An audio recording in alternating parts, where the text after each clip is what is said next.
de per Fermín, que el vas descobrir a la pretemporada i vas decidir que te'l quedaves, però no sé si entre les coses que vas veure tan ràpid, perquè em sembla que van ser poques sessions, hi havia la relació amb el gol, perquè estem parlant d'un jugador que és als 16 minuts de plantilla però ja ha fet 10 gols, o sigui, no només del moment d'arribar, sinó com acaba les jugades. Això li vas veure ràpid o t'ha sorprès fins i tot a tu?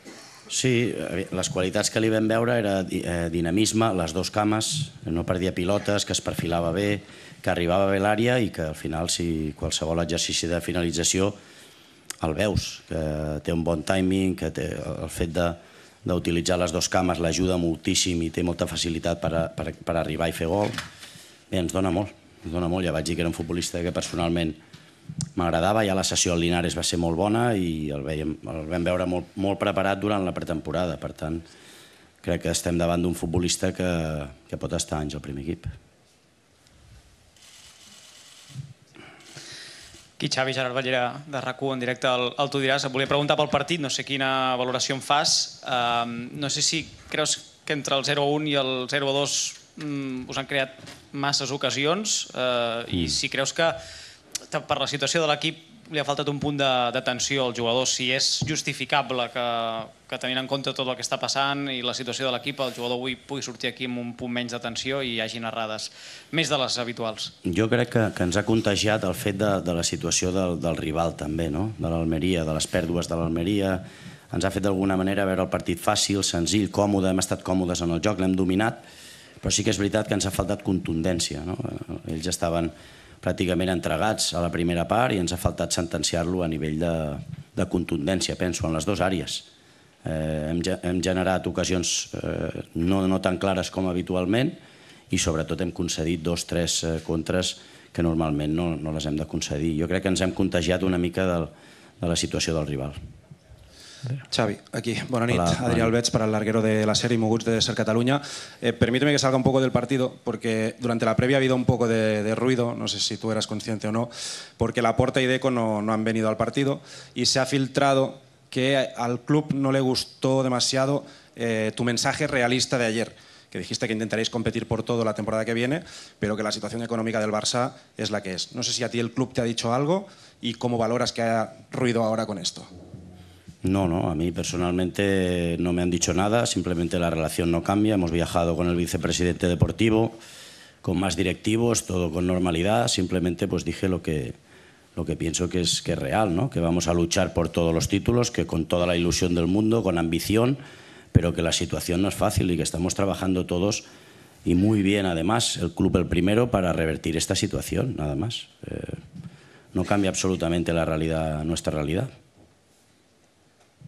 Hola Xavi, Elena Condis en directo para el partidazo de la cadena COPE. A raíz de esto, ¿tú sientes la misma energía, las mismas ganas, la misma ilusión que nos trasladaste hace 3 semanas cuando confirmaste que ibas a continuar y vas a quedarte 100% seguro? ¿Vas a ser el entrenador del Barça 100% la próxima temporada? Totalmente, tengo mucha ilusión, muchas ganas de empezar la pretemporada. Estamos planificando la temporada siguiente con Deco, yo lo veo como una oportunidad, tengo la ilusión y sigo teniendo el honor de estar en el que para mí es el mejor club del mundo, que es el Barça, con toda la ambición a ganar títulos, que es el objetivo principal de este club. Yo solo dije ayer que la situación económica del club pues no es la mejor, pero que estamos trabajando todos para revertirla y para tener la oportunidad de reforzarnos la temporada que viene. Pienso que no cambia absolutamente nada. Entiendo el revuelo, entiendo que siempre en el Barcelona hay ruido en el entorno, pero estoy tranquilo, con la máxima ilusión, así se lo transmito al presidente y a Deco, que para mí son las personas más importantes de este proyecto. Hola Xavi, Adrià Fernández del diari Esport.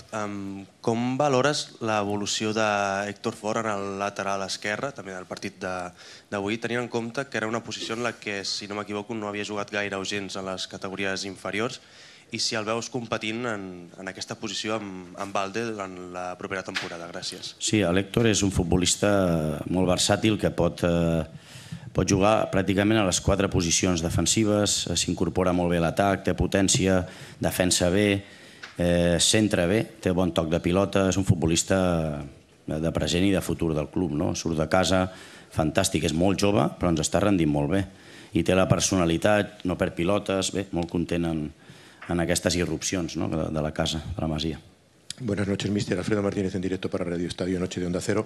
La temporada todavía no ha terminado y hay mucho ruido. Se habla mucho más de fuera que de dentro. Se generan dudas. ¿Merece la pena trabajar en esas condiciones? Dicen incluso que hay gente de tu entorno cercano que te dice que a lo mejor no merece ni la pena empezar la temporada que viene. ¿Tú no crees que hay demasiado? ¿Te sientes de verdad respaldado? No, no me lo ha dicho nadie eso. El staff está con mucha ilusión, con muchas ganas. Le transmitimos la importancia que es para nosotros quedar segundos a los futbolistas. Estamos sacando los partidos para el año que viene, jugar otra competición que es la Supercopa. Tengo mucha ilusión, muchas ganas de que empiece la temporada siguiente, de competir, de luchar, de que el Barça gane otra vez títulos, que lo hemos conseguido el año pasado. Este año pues no hemos competido bien para ganarlos, pero hemos estado cerca. Por lo tanto, no sé, entiendo el ruido, pero si me preguntas a mí, tengo muchas ganas, mucha ilusión, mucha ambición.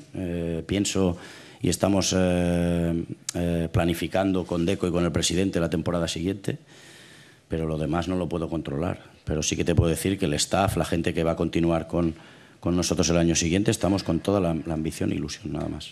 Gracias, buenas noches. Gracias.